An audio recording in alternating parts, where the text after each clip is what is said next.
First, remove the old ear pads.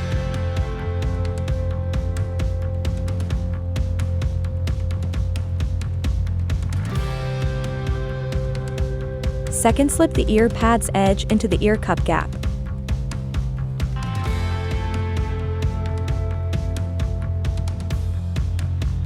Third, stretch the edge with tool or finger to fit into the gap.